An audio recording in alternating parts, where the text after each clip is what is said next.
dihadapkan dengan sebuah permasalahan yang tidak kecil, permasalahan yang besar, yaitu mengenai isu nasab.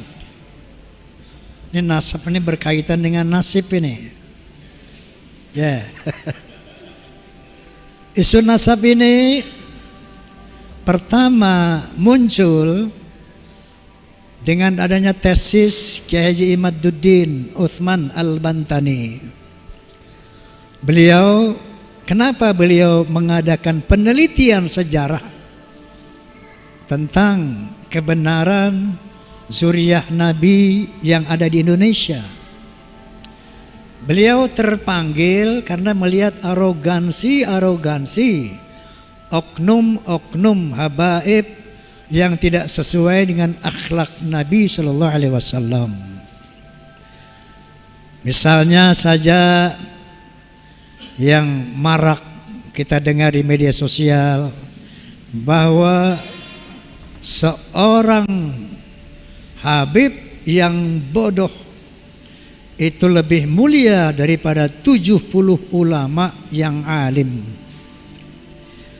Ada lagi yang mengatakan kaki seorang habib yang bodoh lebih mulia dari 70 ulama yang alim. Kemudian ada lagi berita-berita khurafat yang disebarkan, didoktrinkan kepada umat.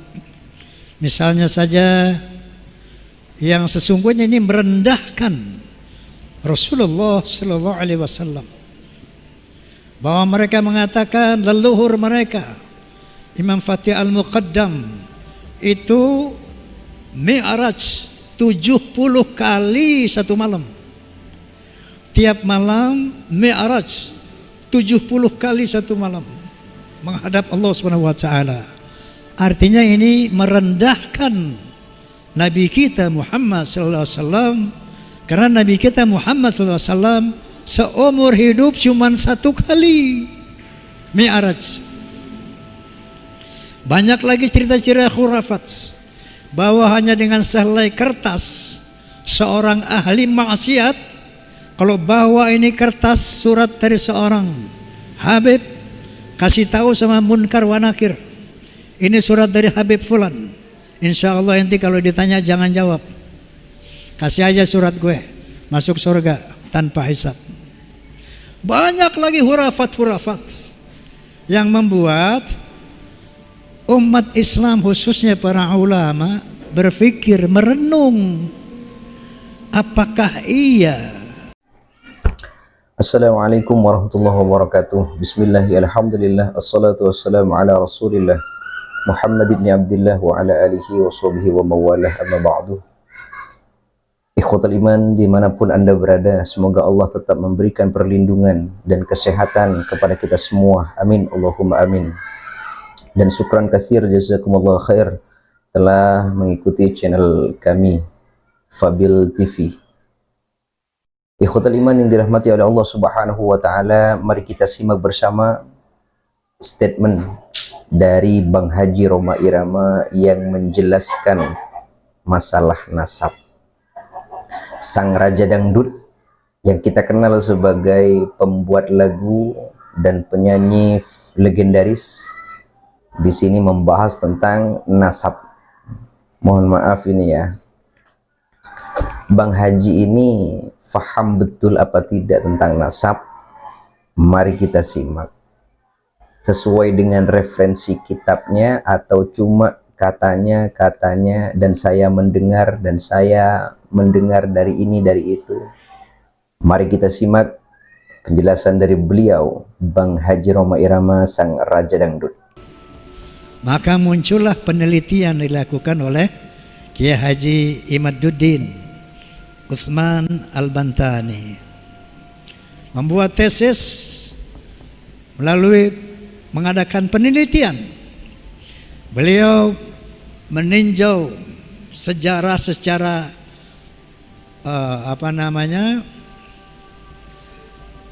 tulisan tangan itu manuskrip. Manuskrip itu sejarah yang berdasarkan tulisan tangan. Itu dari abad keempat, kelima, keenam, ketujuh, ke-8, ke-9 awal. Apa yang dicari oleh beliau? Yang bernama Ubaidillah, yang melahirkan Alawi, yang kemudian mengembangkan Bani Alawi, turunan Alawi. Ini yang diselidiki oleh beliau, diteliti oleh beliau. Apakah ada yang namanya Ubaidillah sebagai anak dari Ahmad bin Isa? Maka ditelitilah. Abad keempat dilihat cuma 3 anak Ahmad bin Isa, yaitu Muhammad, Ali, dan Husain. Abad kelima diteliti lagi, cuma 3 anak Ahmad bin Isa, Muhammad, Ali, dan Husain. Abad ke-6 diteliti lagi, sampai 7, 8, 9, cuma ada 3 anaknya Ahmad bin Isa, yang notabene adalah turunan Nabi, cucu Nabi. Ternyata baru di abad pertengahan 9 baru muncul itu yang namanya putra keempat dari Ahmad bin Isa yang bernama Ubaidillah. Inilah bahwa diyakini oleh Ki Haji Imaduddin bahwa Ubaidillah ini dicangkokkan karena tidak terkonfirmasi dari 5 abad ini. Tiba-tiba muncul anak yang keempat dari Ahmad bin Isa adalah Ubaidillah. Nah, kemudian muncullah beberapa analisa dari ulama-ulama yang lain yang membenarkan tesis Kiai Imad. Saya nih muhibin kelas berat. Di sini ada muhibin enggak? Woi, ada muhibin enggak? Kalau ada lewat lo sama gue. Aneh jadi muhibin dari kecil. Ya. Saya muhibin ini dari masih muda udah muhibin. Sampai sekarang umur saya 35 tahun masih muhibin. Berapa umur gue sekarang?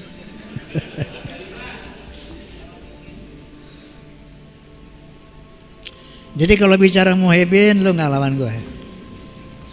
Begitu saya dengar Kiai Imad pertama kali, saya suudzon bilang ini orang siapa sih ini? Datang-datang merungkat nasab Alawi, PKI kali ini orang nih. Dulu saya begitu. Karena hal ini 500 tahun nggak pernah ada yang ganggu gugat ini nasab. 500 tahun. Dari abad keempat, 5, 6, 9 sampai ke-9 nggak ada yang ganggu gugat, nggak ada yang kutak-kutik. Ini siapa orang yang berani-berani kok merungkat, membatalkan nasab Alawi sebagai zuriyah Nabi? Maka saya pun terpanggil untuk meneliti. Saya baca juga deh penelitian beliau. Tak, iya juga nih. Kemudian saya baca lagi dari yang mengcounter itu. Ternyata dari sana saya mulai sedikit meyakini kebenaran tesis Imaduddin, Kiai Haji Imaduddin. Saya baca counternya, katanya yang membuat itu Ali bin Abu Bakar As-Sakron. Dia bermimpi, dalam mimpinya Ubaidillah ini anaknya Ahmad bin Isa. Ubaidillah ini cucu Nabi berdasarkan mimpi. Ini secara hujah akliyah ini kurang bisa dipercaya. Oke, maka saya undanglah yang namanya siapa pertama itu? Guru Gembul. Tadinya Guru Gembul ini di podcast saya mau bicara tentang kasus Vina yang viral itu. Ya, tahu kasus Vina kan? Tadinya mau ngomong itu, tiba-tiba nyeletuk saya nih, teringat sama Ki Imad. Menurut ente nih Guru Gembul itu nasab Alawi bagaimana menurut antum? Ini saya pertama kali tanya orang di luar Kiai Imaduddin. Kalau menurut beliau nih, kalau saya lihat dari daftar Ba'alawi, memang ada kejanggalan-kejanggalan dibilang. Janggalnya bla bla bla bla bla bla bla bla bla. Anda yakin semua? Oh, saya yakin. Anda sudah lihat? Sudah lihat. Jadi mereka guru Gembol sudah meninjau. Jadi Ba'alawi susunan nasab itu. Menurut beliau ada beberapa kejanggalan.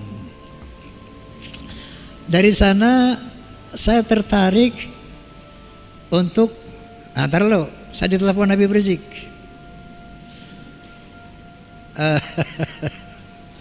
Ada satu ustadz telepon saya. Ini ustadz sahabat saya. Bang Haji, Habib Rizik minta telepon antum nih, kasih nggak? Kasih, ini bilang. Kasih. Dia mau telepon antum nih, gitu. Dia mau tegur ente nih Bang Haji. Anda bilang, emang siapa dia mau negur gue? Gak lama malamnya Habib Rizik telepon saya. Assalamualaikum Bang Haji. Waalaikumsalam Bib. Masya Allah, aneh kangen sama ente nih Ji. Kemana aja ente? Ini Habib Rizik memang teman dari muda. Dari belum jadi ketua FPI. Teleponan deh itu.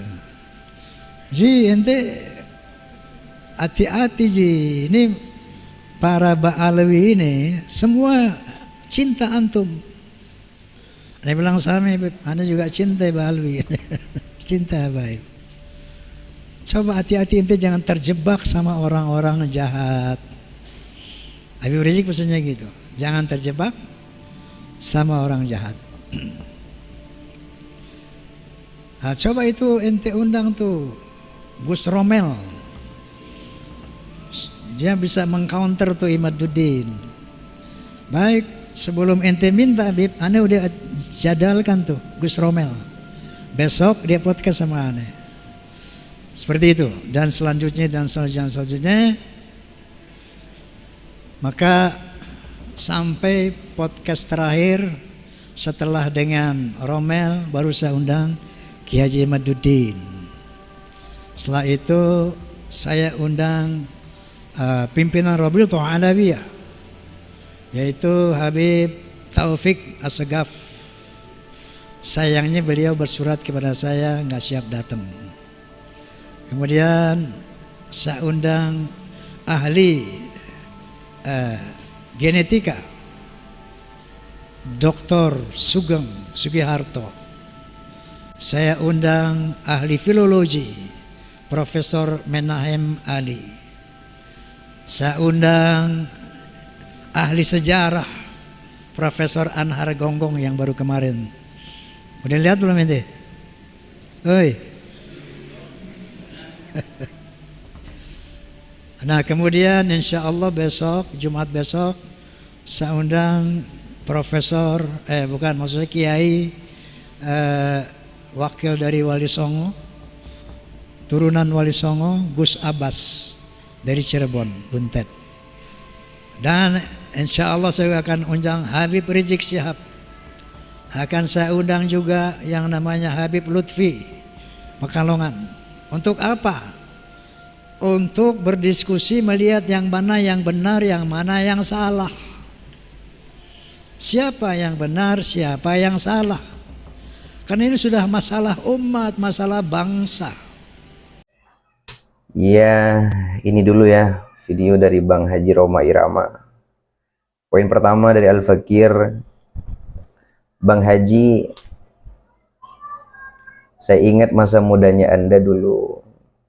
Anda sudah kenal terlebih dahulu dengan para ulama-ulama sepuh dan ulama-ulama terdahulu, termasuk ulama dari situ Bondo, Kiai Haji Asy'ad Samsul Arifin, dan putranya Kiai Haji Fawaid As'ad, dan ulama-ulama lainnya yang Anda kenal. Dan beliau-beliau itu meyakini para habaib bahwa habaib itu adalah keturunan Rasulullah SAW, hakul yakin, tanpa ada kebimbangan. Dan menurut saya ulama sekarang dan ulama yang dahulu itu jauh perbandingannya. Kalau ulama-ulama terdahulu secara keilmuan dan riyadhah tidak diragukan lagi. Saya acungi jempol Bang Haji Roma Irama itu waktu dia populer di zamannya itu ya. Beliau itu sering silaturahim kepada kiai, ke pesantren-pesantren dan dekat dengan para ulama. Tolonglah Bang Haji, jangan langsung percaya dengan kiai-kiai yang baru datang dengan statement yang gak jelas juga. Dan itu hanya menimbulkan adu domba, provokasi, dan perselisihan. Jadi kembali kepada ulama yang terdahulu. Jadikanlah kiblat gitu. Mohon maaf Bang Haji, ini bukan menggurui, afwan. Mohon maaf. Tapi pada intinya khudil hikmata min ayyi wi'ain kharajat, ya, bukan menggurui. Mohon maaf, ini hanya masukan dari Al-Fakir. Yang kedua, Bang Haji itu piawai di dalam membuat sebuah lagu, menciptakan lagu. Beliau ini komposer sekaligus penyanyi yang handal, legendaris. Buatlah lagu tentang perdamaian agar tidak ada perselisihan. Buatlah lagu yang mencerminkan Islam itu satu, bukan Islam itu bercerai-berai. Dengan adanya polemik ini, Bang Haji mungkin menemukan inspirasi bagaimana caranya mendamaikan umat Islam di Nusantara ini yang sekarang diadu domba oleh masalah polemik nasab ini. Mohon maaf Bang Haji, saya kira Anda lebih paham dari apa yang saya maksudkan. Dan saya ingin sebagai netizen dan penikmat lagu-lagu Anda, saya pengen Anda menciptakan lagu tentang perdamaian negeri ini. Mohon maaf sebelumnya Bang Haji, mohon maaf yang tiada terkira. Sekian dari Al-Fakir, Allahul muwaffiq ila aqwamit thoriq. Wassalamualaikum warahmatullahi wabarakatuh.